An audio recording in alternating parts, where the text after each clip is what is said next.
మనిషి ప్రేమించుటకు స్వార్థం మూల కారణం.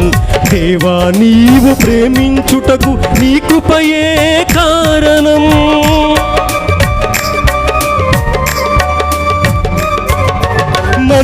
మనిషి ప్రేమించుటకు స్వార్థం మూల కారణం. దేవా నీవు ప్రేమించుటకు నీ కృపయే కారణం. మనుషులు మారినా మమతలు మారినా బంధాలే వీడినా యేసు ప్రేమ మారదు.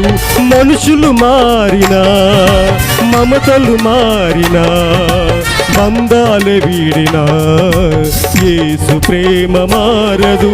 ప్రేమ ప్రేమ నా యేసు ప్రేమ, ప్రేమ ప్రేమ నా తండ్రి ప్రేమ.